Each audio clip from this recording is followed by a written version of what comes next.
So I'm just going to take the last 6 digits. I copied those over to the case number. That's the actual case number. And then 2007 was the 07, the second 2 digits, and the first 2 digits was civil, CV, which stands for civil. I go to the case summary here. I'm going to select that, and that pops up a summary of the case.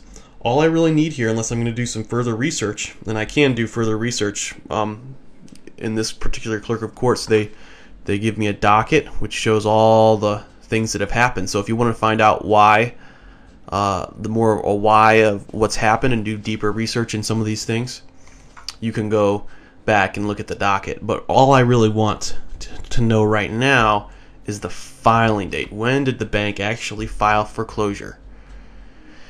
I'm going to go back and paste this. I copied it, pressing Control C, and then I'm going to paste it into this spreadsheet where it says file date on that column.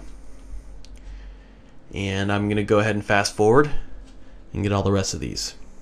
Okay, so if you're following along with me, you've looked up wherever your file, where foreclosure leads are filed in your area, and you've looked up all the dates. So you have the sale date and the file date for each different property. Excel's kind of nice. It allows you to subtract the dates, and it'll give you the days between those 2 dates. So I'm just going to input a formula. I put the equal sign, and then I use my mouse to select the first date, and then I put the subtraction sign and selected the second date, and it creates a little formula which I can just copy down, and it'll do the same thing for all these different rows. So 396 days is the time between 1229 and 1129. Okay, and same, the next row below. It's a little easier sometimes just to know to calculate it in months. So I just create a formula equals. I select the days, and then I divide it by 30. This is an approximation, but you could do the same thing in a spreadsheet, and it's much easier to view the results as a months in terms of months, for me anyways. So what do we have here? Let's talk about this so you know what to look for and how to understand this. You have the smallest time right here is 5 months, and you'll notice the largest time is close to 71 months, close to 6 years, and that's a pretty big discrepancy. This is obviously, this longer time period is obviously a bit of a, it's something you can probably just throw out of the results, but you can at least know that theoretically it's possible to have it take that long. I didn't research that out, and I'm not going to, but you could probably go look in the docket if you have the case number, and this is and see what happened. Most likely for a bankruptcy happened, and it could very well be that the person countersued, or there's something a little more in depth happening there. It's not normal to have a foreclosure take 5 years. It also could just simply be that the bank doesn't want the house back, or there's some other thing that's affecting the bank's motivation. Sometimes these things just fall through the cracks too. But in Ohio, in some areas of Cleveland, the house will sell for less than what it costs to foreclose. And so the banks in they're really bad areas with lots of liability, so the bank would just soon not do it, and they'll just let the case languish.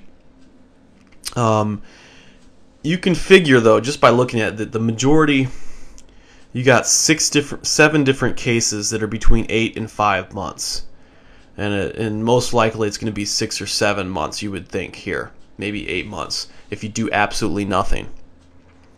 These are probably the people that they didn't make any answer, they didn't file anything, didn't get an attorney. And then you can figure that these people that are 13 and 14 months, 12, they probably filed bankruptcy or did something with an attorney to extend things a little bit longer. Also, the bank could have just gotten lazy. That happens a lot too.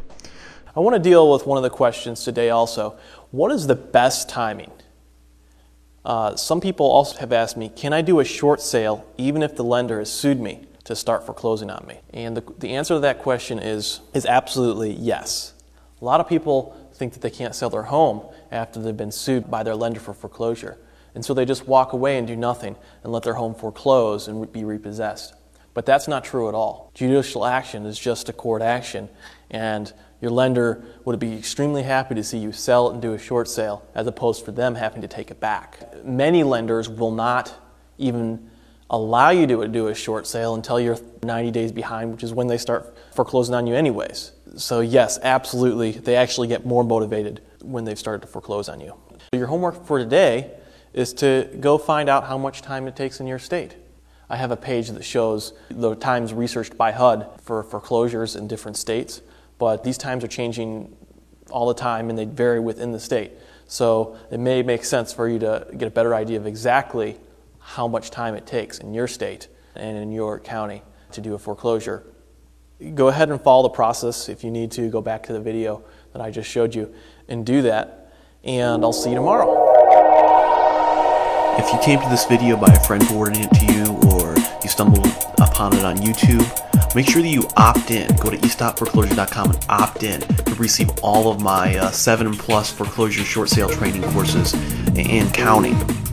I have all sorts of goodies in here, as well as special offers on my short sale course. I have a 30-day quick start if you're approaching foreclosure quickly. I have more than 16 different ways to delay foreclosure. I have over 18 options for you in foreclosure if you're just not sure at all what to do. And I'm going to continue to add new content. So this is a good opportunity for you. There's an opt-in on the front page of eastopforeclosure.com, and I'll look forward to seeing you there.